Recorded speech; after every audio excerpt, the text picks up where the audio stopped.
Everyone, good morning. स्वागत है फिर से एक नए ब्लॉग के साथ। तो मेरी आज की सुबह हुई थी 6:30 बजे और फाइनली मैं अपनी किचन में फ्री होकर 6:58 पर आ गई थी। लगभग 7 ही बजने जा रहे थे।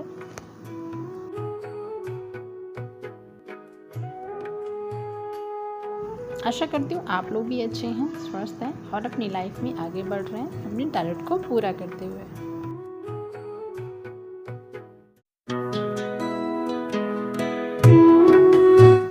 तो घर के इतने काम होने के बावजूद भी मैं अपनी पढ़ाई कैसे कर लेती हूँ। साथ में मेरा बच्चा है, मुझे उसको पढ़ाना भी पड़ता है और स्कूल छोड़ना पड़ता है।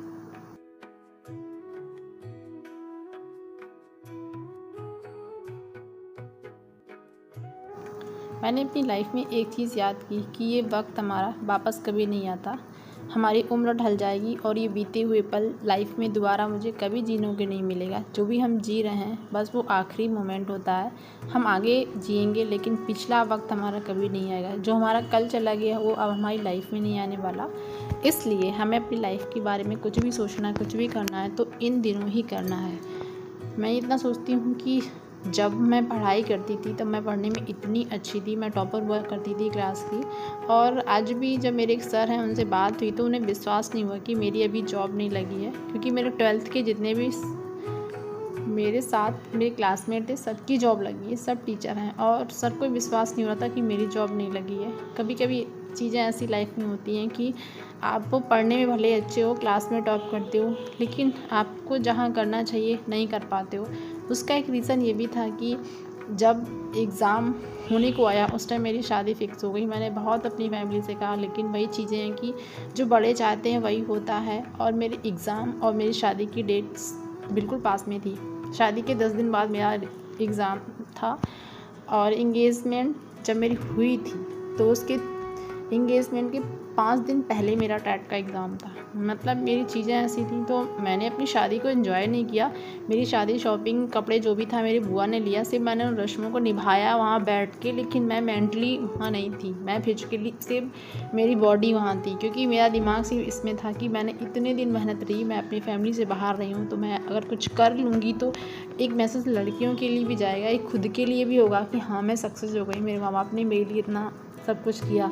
लेकिन भाग्य को कुछ और ही मंजूर था। मैंने सारे एग्ज़ाम क्वालिफाई कर लिया, सुपर टेट भी क्वालिफाई हो गया, लेकिन कहते ना इतने लोग पास हुए पेपर में, इतनी धांधली हुई कि इतनी हाई मेरिट गई। 120-140 नंबर लोग लाए थे 150 में। बहुत तकलीफ हो रही थी उस वक्त। तब तक मैं माँ बन चुकी थी जब फाइनल रिजल्ट आया था 2020 में। तो फिर मैं अपने बच्चे के उसमें बिज़ी हो गई और मैं तैयारी कर रही थी। मैंने सी-टेट 2 बार क्वालिफाई भी किया और टेट भी दिया अपने ससुराल वालों को बिना बताए हुए। लेकिन फिर वही चीज़ें थी, बेटे को देखना है और कोविड भी आ चुका था। मैं इतना कुछ समझ नहीं पाई लाइफ में क्या करूं। बट फिर मुझे इतने दिन बाद मैंने सोचा कि नहीं, अब मुझे प्रॉपर तैयारी करनी। मैं अब अपने हस्बैंड के साथ शिफ्ट हो गई हूँ शादी के 5 साल बाद, तो अब मैं यहाँ से अपनी तैयारी स्टार्ट कर रही हूँ फिर से। मुझे लगता है कि जब मैं तब इतनी पढ़ने में अच्छी थी तो अब मैं ऐसा क्यों नहीं कर सकती हूँ। और मुझे लगता है मैं टीचर तो बन ही सकती हूँ, लेकिन इस बार बीओ की भी वैकेंसी आ रही है, टीचिंग की तो अभी आ नहीं रही है, तो मैं प्रॉपर उसी की तैयारी कर रही हूँ। इससे ये भी होगा कि बीओ के साथ मेरे टीचर की भी तैयारी अच्छी हो जाएगी, तो जिसकी वैकेंसी आएगी उसके लिए। और मैं सोच रही हूँ मैं बीटीसी भी कर लूँ, क्योंकि बीएड जो है वो प्राइमरी से बाहर कर दिया गया और प्राइमरी जो है वो एक लिमिट में है। क्योंकि मैं एक माँ भी हूँ, मैं एक हाउसवाइफ भी हूँ। मुझे चीज़ों को देखते हुए मेरे पास इतना समय है कि मैं 4-5 घंटे निकाल पाती हूँ। बच्चे को भी पढ़ाती हूँ, साथ में खुद पर पढ़ती हूँ। बस वही चीज़ें हैं, सिर्फ ये अपनी किस्मत को बदलने के लिए मैं कर। मैं अपनी लाइफ में 2 चीज़ें अच्छी करना चाहती हूँ। मेरे बेटे का फ्यूचर अच्छा हो, साथ में मैं लोगों की मदद कर पाऊँ। एक छोटे स्तर पर सही, पर मैं लोगों की हेल्प करना चाहती हूँ। मैं हमेशा से चाहती थी, जब मैं ऐसी गलियों से गुजरती थी लोगों को मैं सड़कों पे कंबल ओढ़े सोते देखती थी, मैं सोचती कि जब मैं कुछ बन जाऊँगी तो मैं लोगों की हेल्प करूँगी। मतलब वो चीज़ें मेरे दिमाग में आज भी चलती हैं कि मैं भी कुछ नहीं बन पाई, मैं भी लाचार टाइप से मुझे फीलिंग आती है, बहुत कष्ट होता है। फिर मैंने यूट्यूब इसीलिए बनाया, तो यहाँ मुझे थोड़ा सा अच्छा फील होता है। और मैं आप लोगों से यही चाहती हूँ तो प्लीज़ मुझे सपोर्ट करिए, कि आप लोग ही मुझे सपोर्ट करिए, शायद मैं कुछ कर पाऊँ लाइफ में।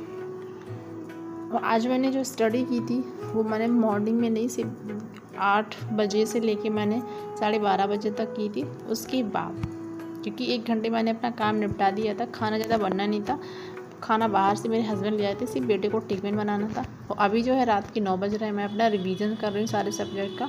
मेरा बेटा नाश्ता कर रहा है, वो सोने जा रहा था, तो फिर मैंने सोचा चलो तब तक मैं 1 घंटे पढ़ लूँगी, क्योंकि वो बहुत धीरे धीरे खाता है। वो धीरे धीरे मेरा रिवीजन भी हो जाएगा और वो अपना खाना खुद से फिनिश कर लेगा। तो ये छोटा सा ब्लॉग था, आप लोगों को एक मैसेज देना था कि लाइफ किसी की भी अच्छी नहीं है, बट हाँ सब कोशिश कर रहे हैं अच्छी बनाने की, कुछ लोगों की होती है। तो छोटा सा ब्लॉग है, मिलते हैं कल, तब तक के लिए बाय बाय। अगर अच्छा लगे तो प्लीज़ को लाइक करना।